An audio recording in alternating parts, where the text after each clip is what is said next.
Hi, everyone. This is JaneTaff the Sage. And Deanna Vestal, your career catalyst.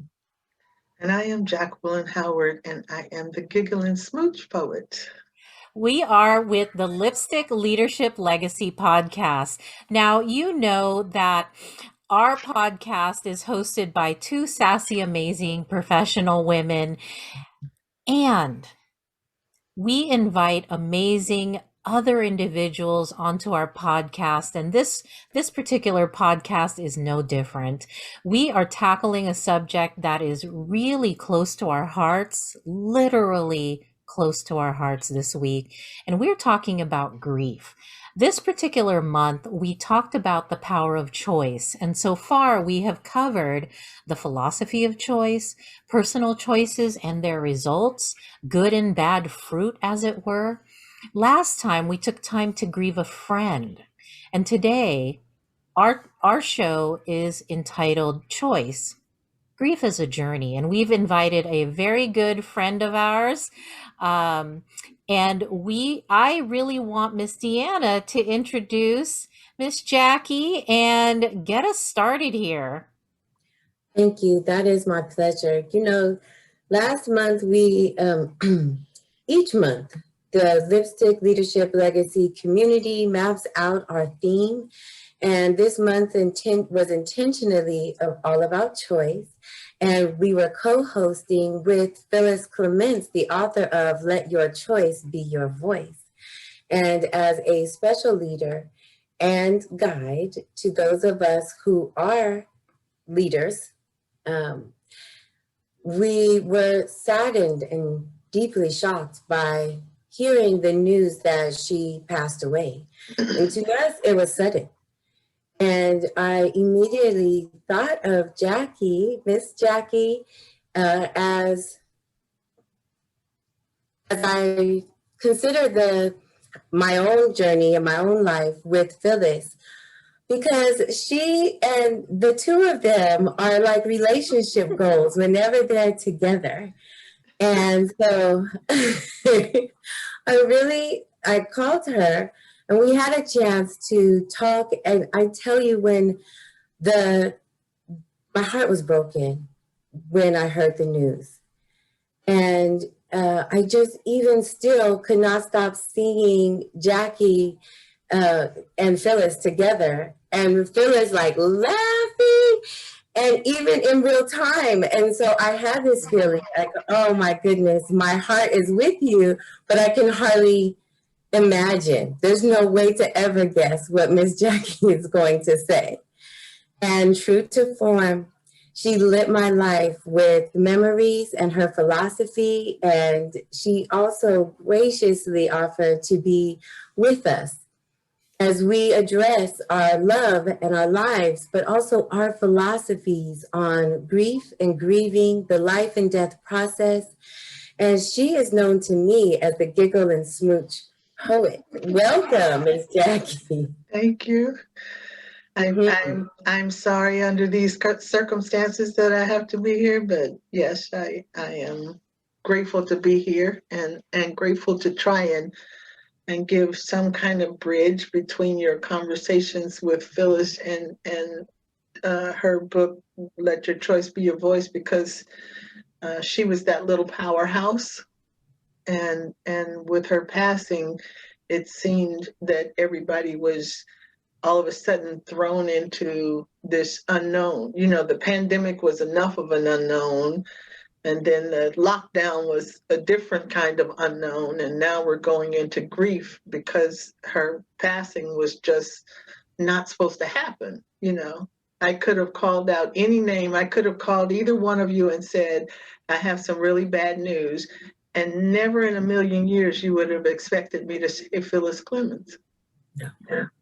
And that's because of who she was and what the impact was that she gave. And I remember, I am a loner. And for those in your audience who don't know me, I have been a storyteller and a writer all my life, but I've always been the middle child, the hellion, the different one, the difficult one, however you want to name that.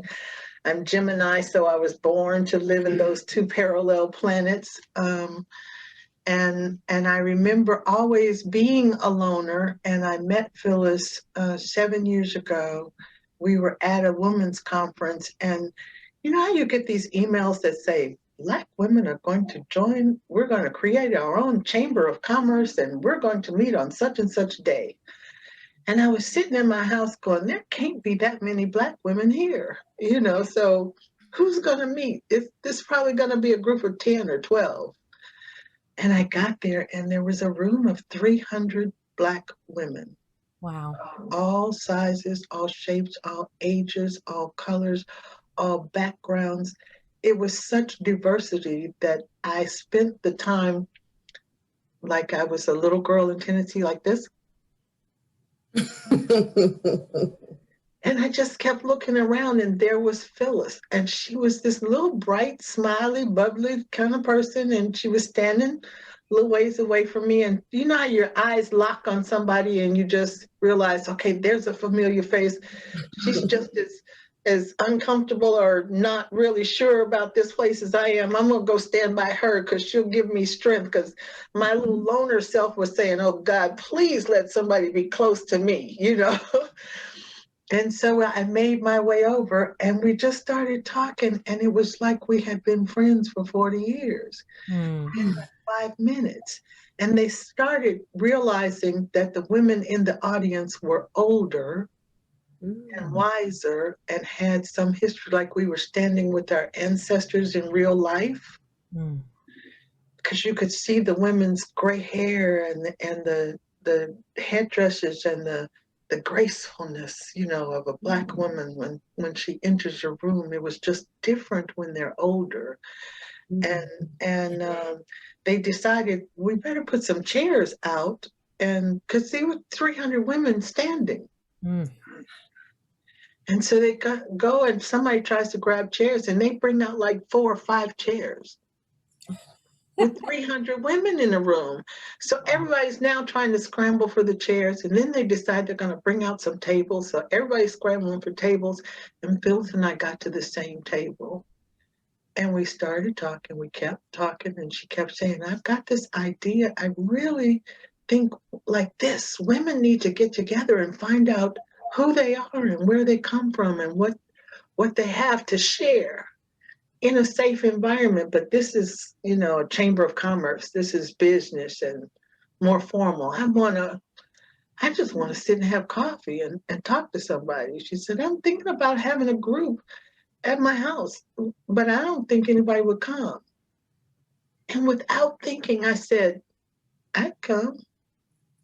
Immediately, I'm like, where did these words come from? Who told me to say? What? What are you thinking? You're not going to somebody's house you don't know. And she just kept smiling like, really? You would come? And I kept saying, yes.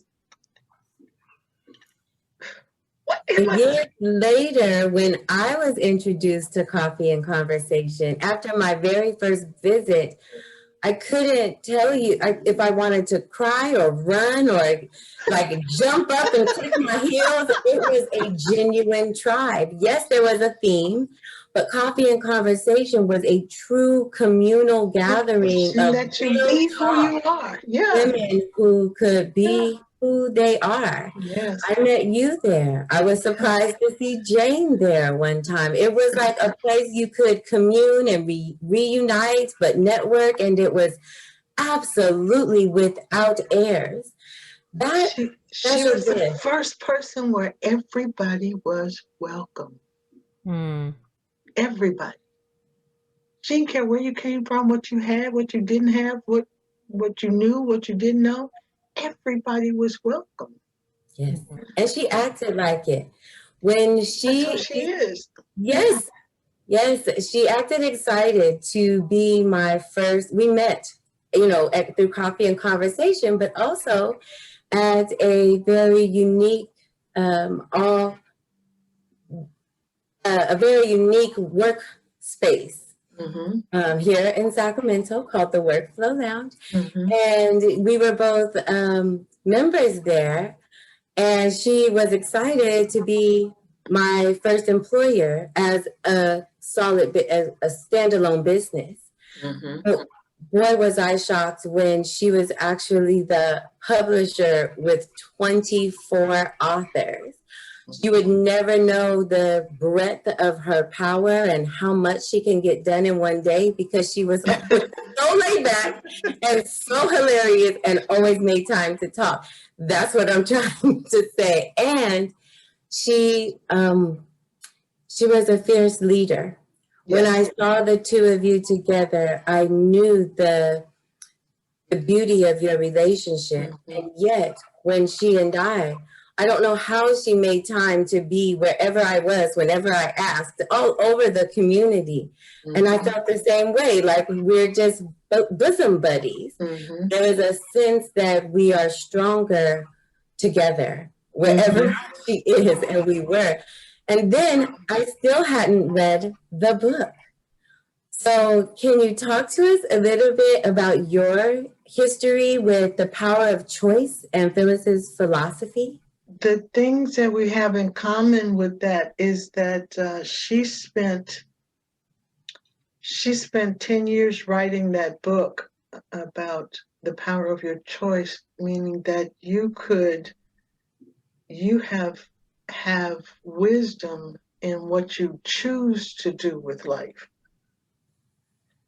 And she had a formula for that. You know, she could tell you a choice is an option, and a decision is when you take that option and make a final decision. You choose which one you're going to take, and you set a goal and an action plan. And she had all these steps. And at the same time, I had spent 48 years in IT, in corporate America. And I taught what is known as a change management process, the ITIL certified Information Technology Information Library certification for change process. The steps in Let Your Choice Be Your Voice, she had 6 steps on what that journey is. What I teach in change management process was 6 steps, and it was the same journey.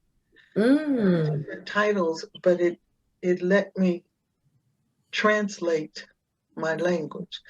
So when Deanna met Jane, I always talked about God winks. God winks is my translation language. So as a ghostwriter, as a writer, as a poet, I'm thinking of something I want to tell somebody about something, but I can't translate it into make it effective for them. So in change management, I had in corporate America had to take somebody who had a business, like you both have businesses. Large corporations had all the computer components of businesses and all the clients, and I worked for HP, so HP had everything that electronic data systems had and all these clients. Anytime you want to make a change to any one of those devices anywhere in the world, somebody has to create a record of what kind of change you're going to make, what that change is going to do to the system, who's going to approve this change, who's going to pay for this change. So that process, you had to go through me and my team, because I had to make sure you weren't going to shut down American Airlines with 3,000 planes in the air, especially if your mom is on one of those planes. Yes. So that process of choice was very critical to me, and that's how we got together. I could translate in real world what she was trying to translate in emotions. And God winks for me was, here's a person who has a concept, but I can't be 55-year-old Phyllis when I'm 65-year-old Jacki. So God will let me remember the experiences that I have that invoke the same emotion, so that I can translate and feel what she's trying to tell me. Wow, that's beautiful. And what you're talking about in building a bridge from the concrete that we know from our past life and this emotional feeling place that so many of us do not know is a new language. And it is a true gift for someone to be able to articulate not only the change, but the steps to be empowered to make the change myself. Right. When all of my life experiences and all of my cells and synapses are like the numbers of people and processes of HP. It really is. Mm-hmm. And Phyllis had an incredible ability to do that. And the book is very short, super easy to follow. And once you start doing the work, if you're like me, my life changed. Exactly. My business changed. My philosophy was suddenly clear about how self-discovery is the pivotal driving force for career success, for better relationships, and the list goes on. Right. So that is a bond that ties. And Right. the second loss. You cannot get new information and be the same person. True. Correct. You just can't. And you have to recognize that even though you get new information, it is filtered by your experiences, your environment, your upbringing, all your, everything that's happening in your world. So you have to recognize that somebody else's definition is not the same as yours. And that is what brings us so poignantly to your philosophy about grief. Because like you said, finding out, it was a total shock. Mm-hmm. And you have a belief system and such a history. And right now, it's a critical time of loss in your life experience. Can you share with us a little bit more? I know you know what I'm talking about. So can you just take the floor and tell us about what happened when you found out and how you are now? I'm fine now. I'm fine. I was fine when I found out, and I was fine now. And that's because I think I was built for death, to handle death differently than other people do. And I say that because it has never been anything I've been afraid of. How is that possible? Share with us. I'll tell you, when I was young, I you know how your grandmother dies or an aunt dies or some older person in your life dies around you, and you see people just screaming and crying or really upset. And so as a little girl, all you see is that somebody else is in pain. I think I was built to handle pain, because when I started writing poetry years and years ago as a little girl, 4, 5, 6 years old, I only wrote poetry when I saw somebody in pain.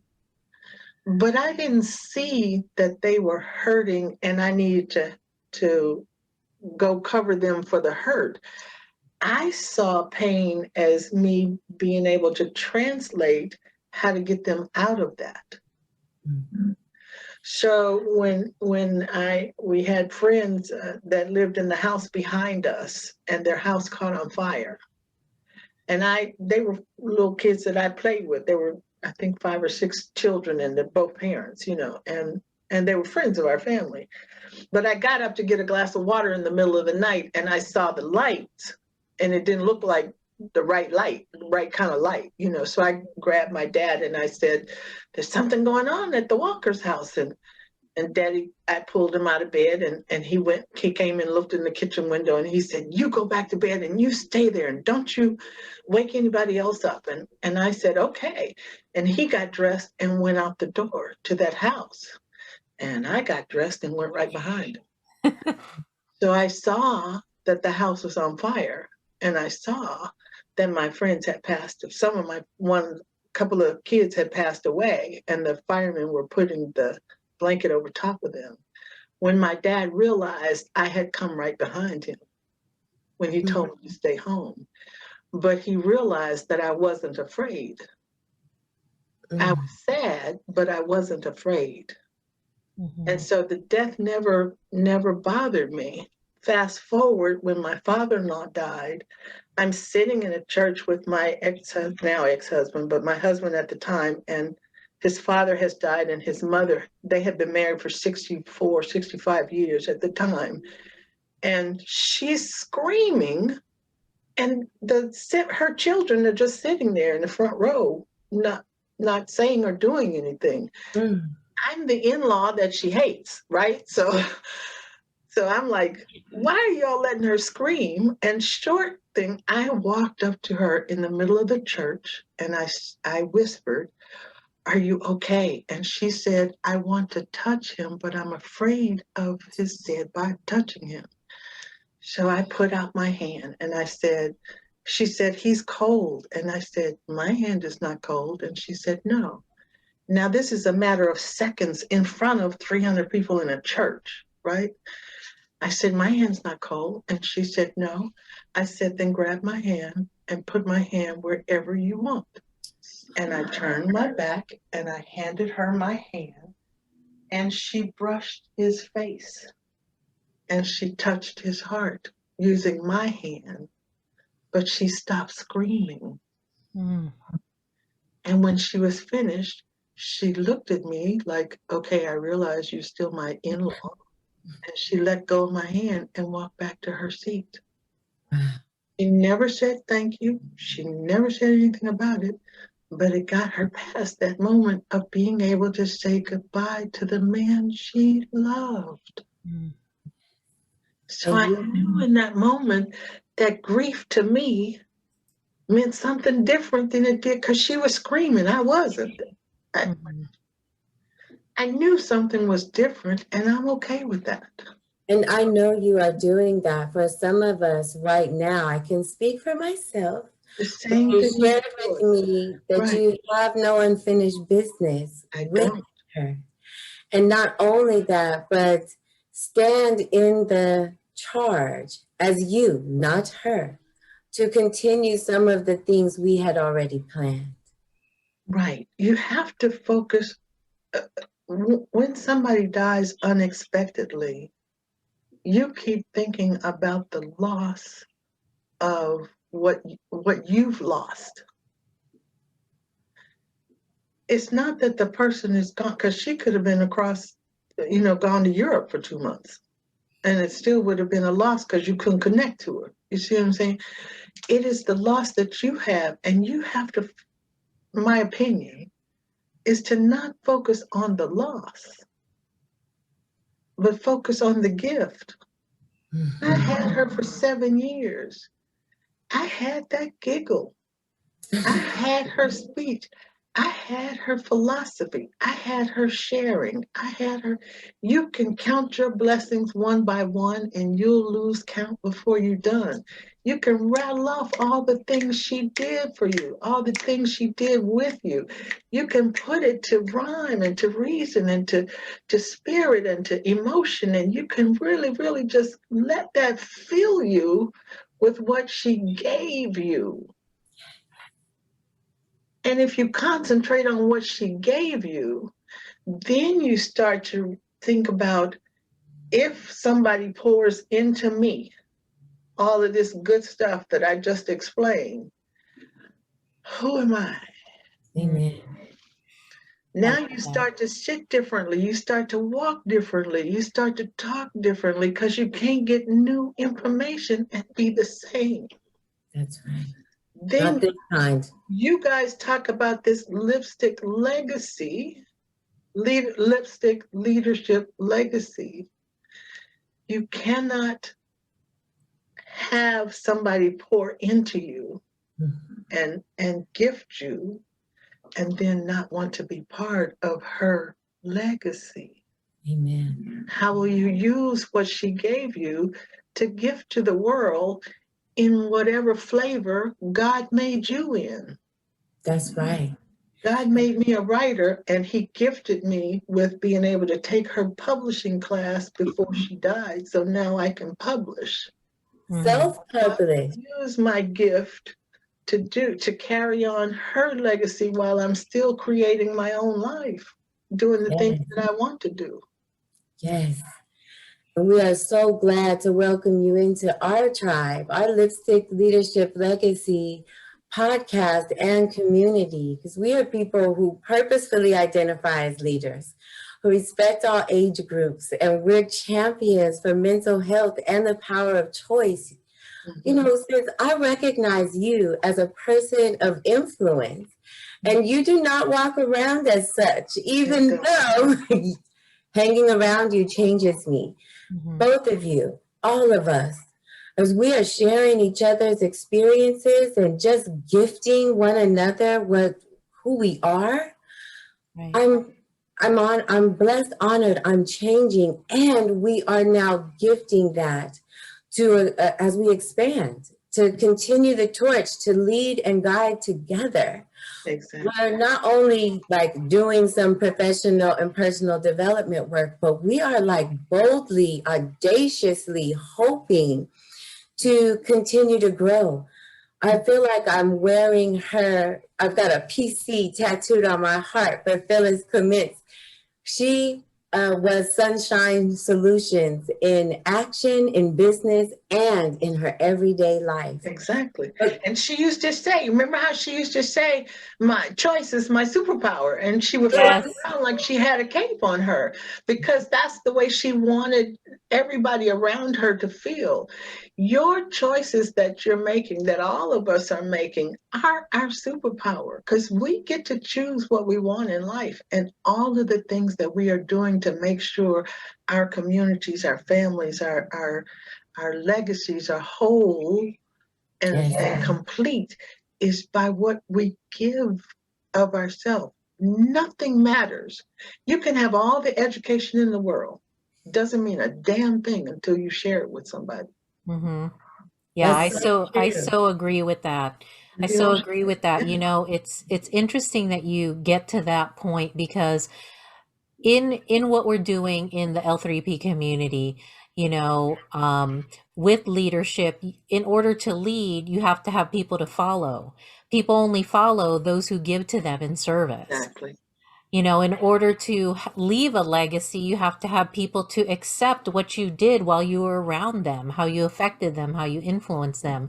You have to be giving for them to receive something as important as a legacy.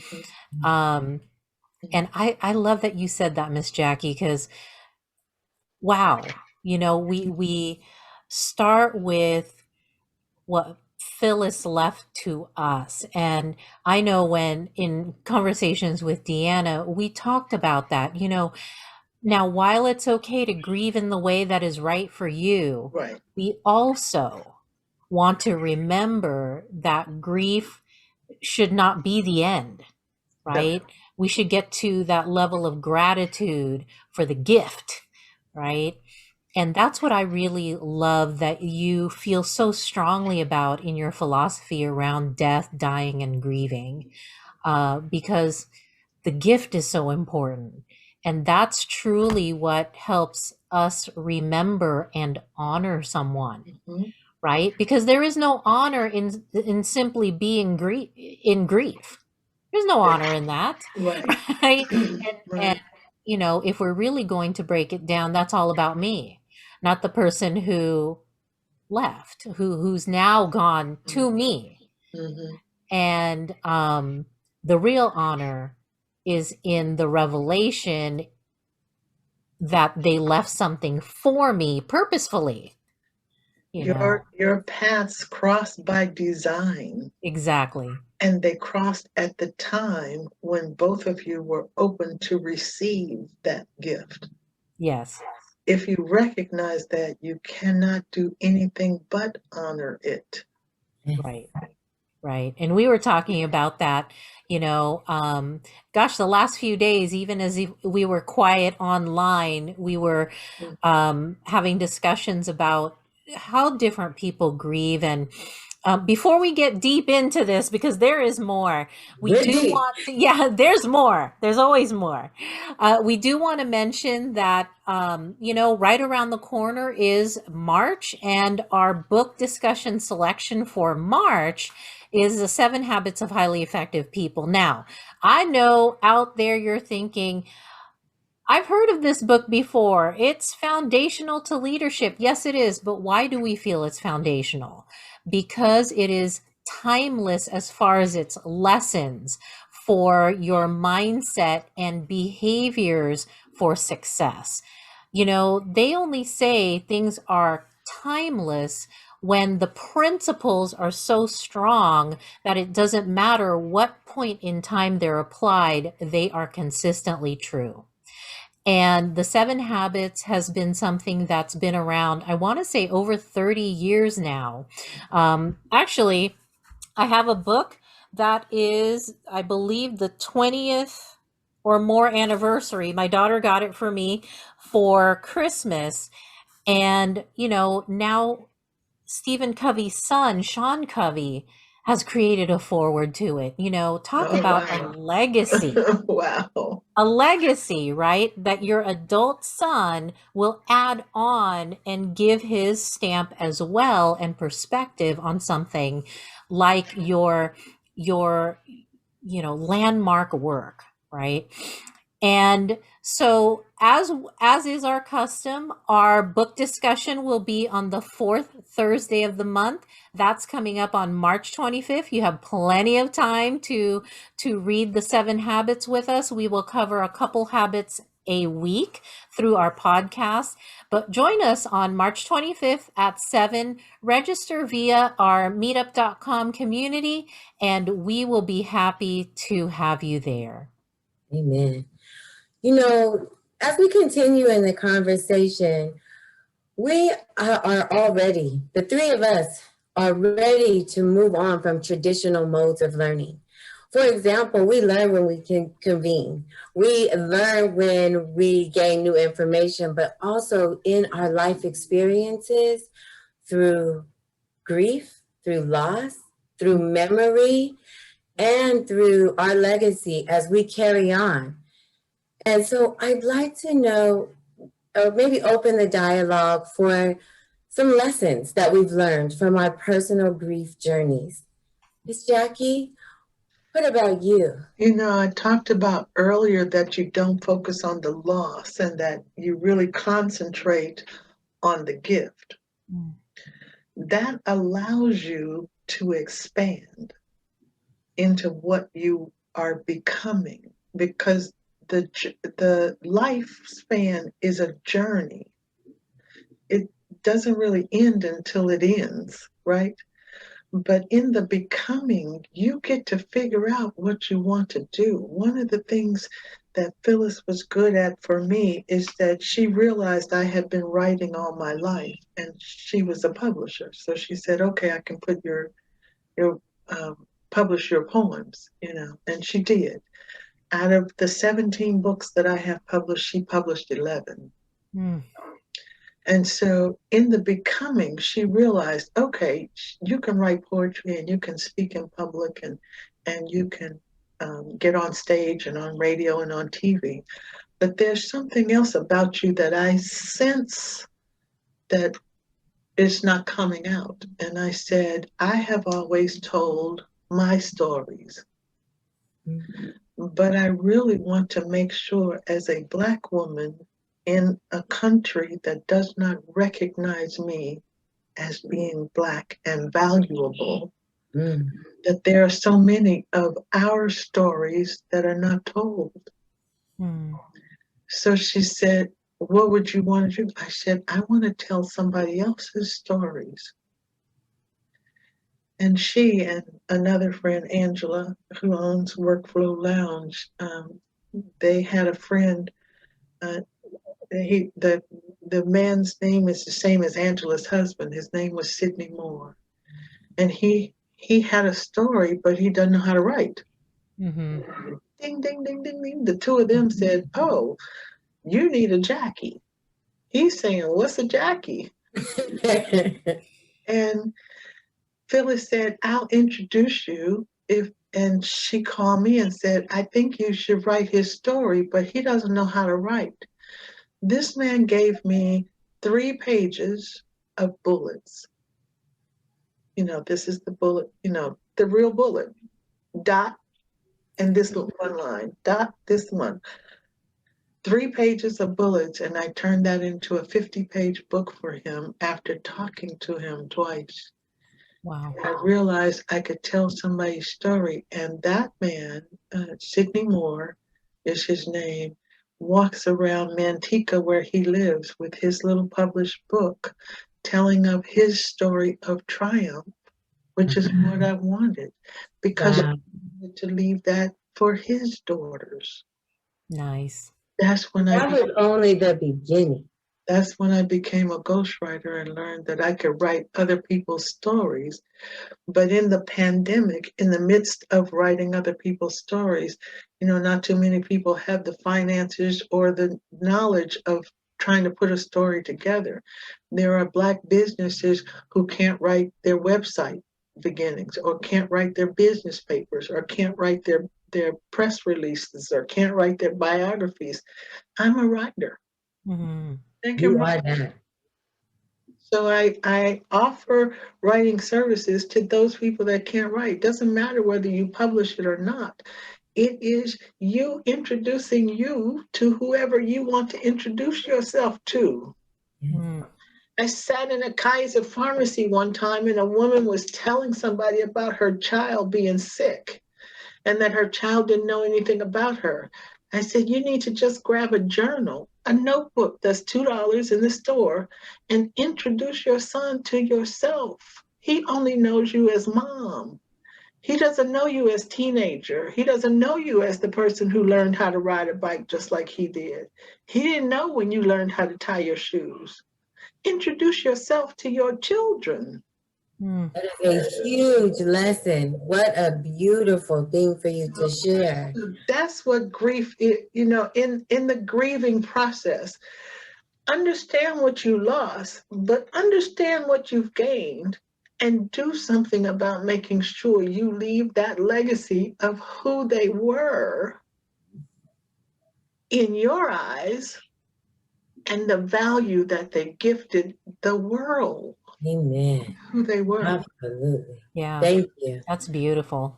Yes. That's beautiful. Jane, what have you to say on the topic of lessons learned from grief? Yeah, I've had a few losses in my own family that were significant to me, primarily my grandmother. And, just like you were saying, Jackie, when she died, and she died very suddenly, I really felt that I had no unfinished business with her.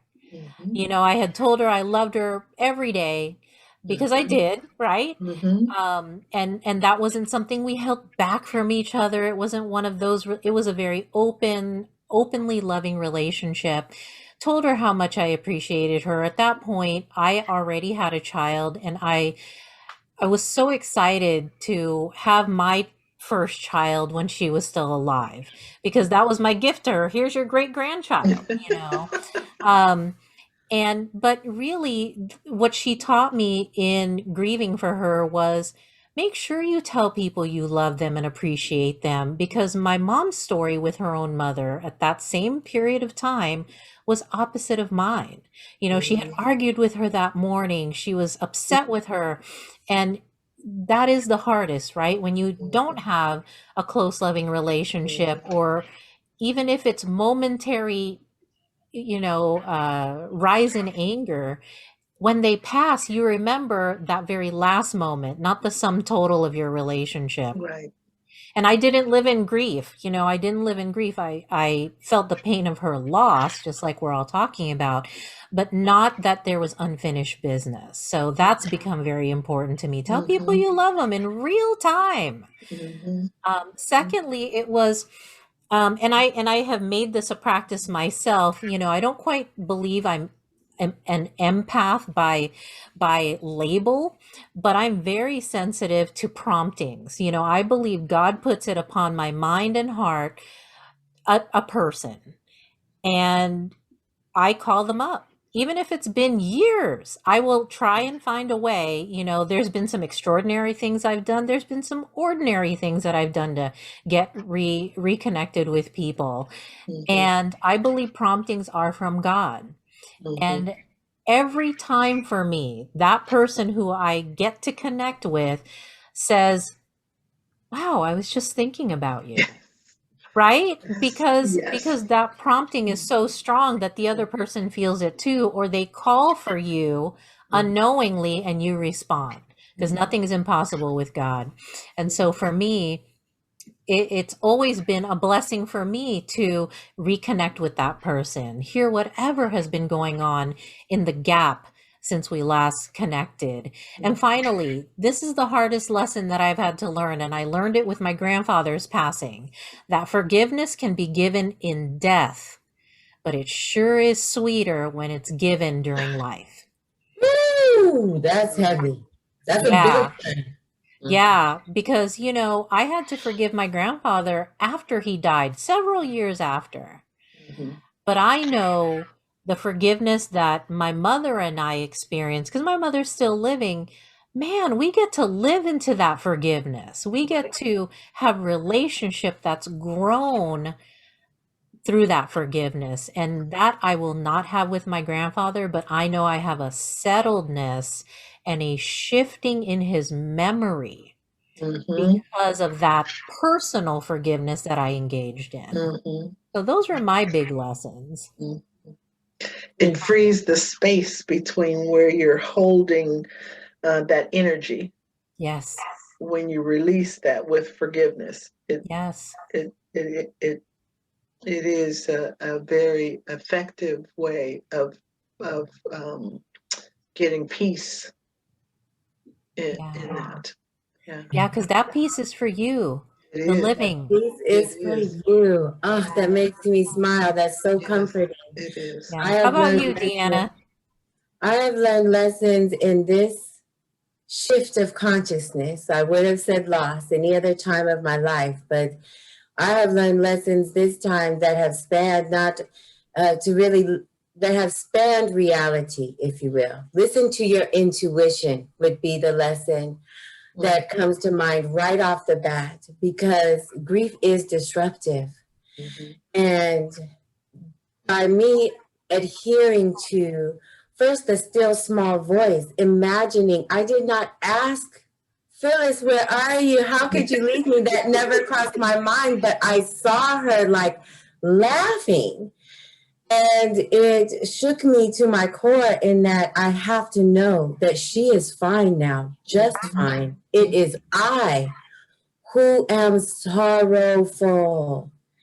And then that brings me to my second lesson, which is to sit still for as long as it takes, or plan for a period of time for stillness, because I did not know I could make it past sorrow, nor through. I did not know I would be able to talk about this 12 days ago. And in that moment of stillness, those moments of stillness, I remembered that when my father passed, my favorite human on the planet, I left from his bedside and got dressed and went to work.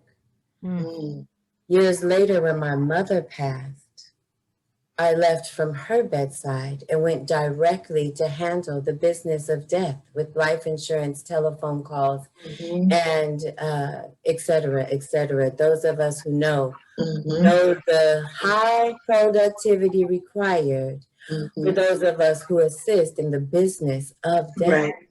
Right.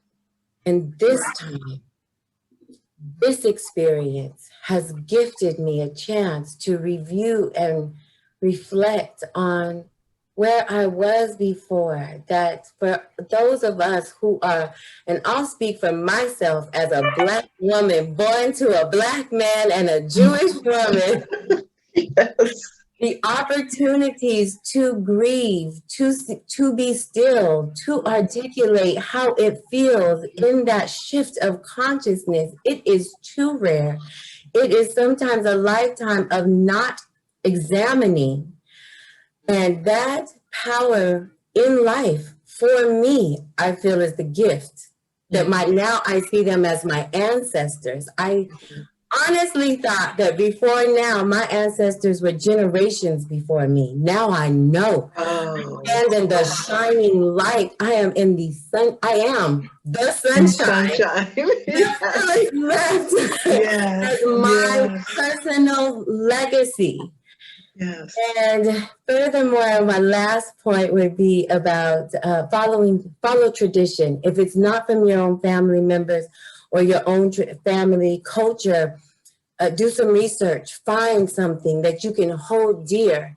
And for me, it's the West African tradition for healing the loss of a loved one.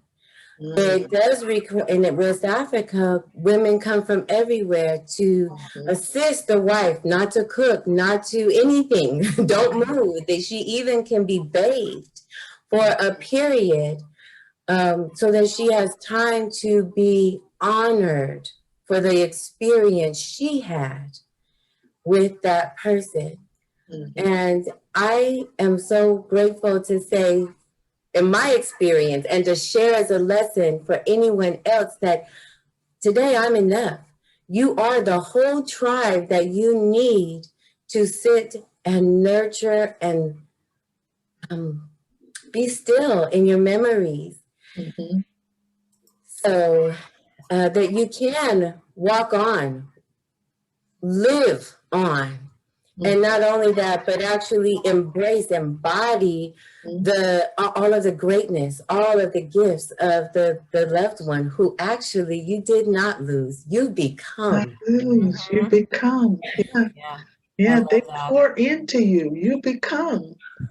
You become. Ooh, that almost sounds like our bottom line. Take it home for us, Jacki, because you are the one with the amazing words, and you had given us some words earlier, and I just love this. Go ahead and share it with our community. Tell me. What did I Yes, say? and it started with the simple sentence, and I love this because it's juicy. Grief is a reconciliation with yourself. Tell us about this. Grief is a reconciliation with yourself.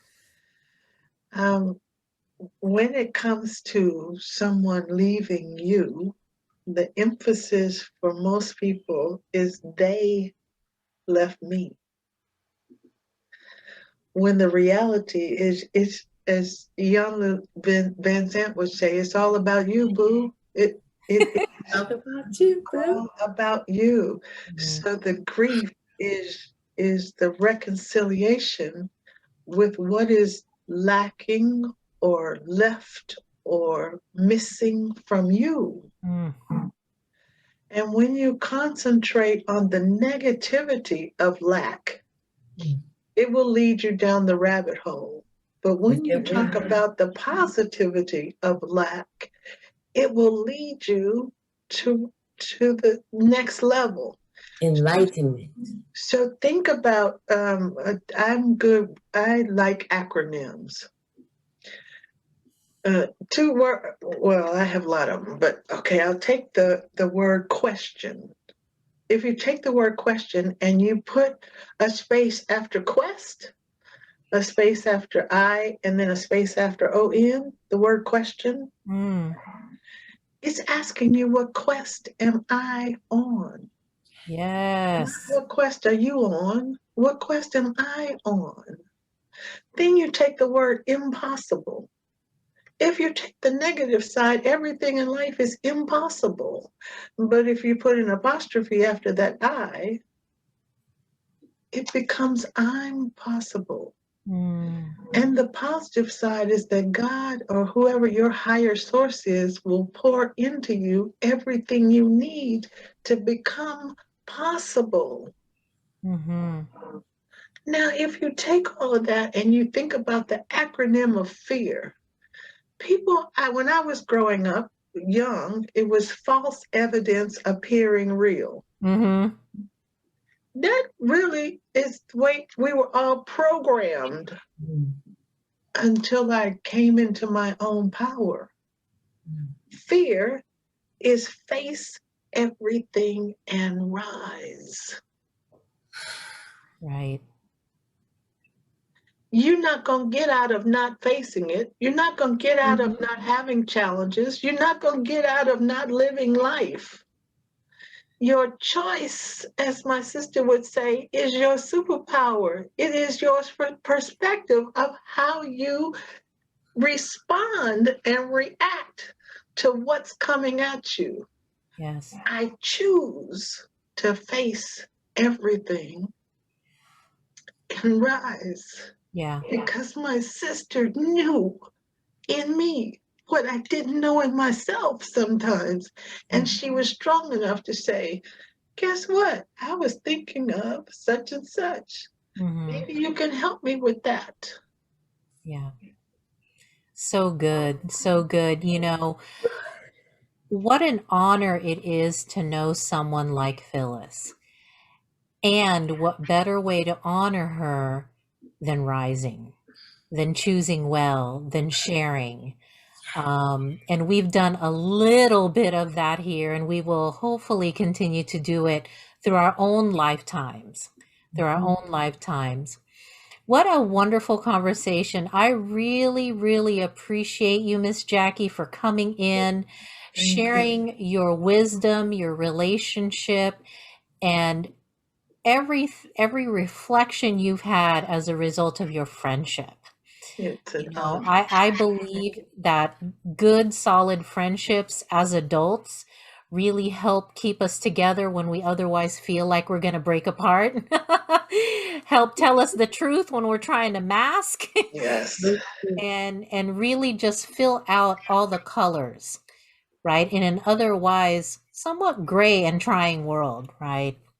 So I just appreciate you coming and blessing us with your time.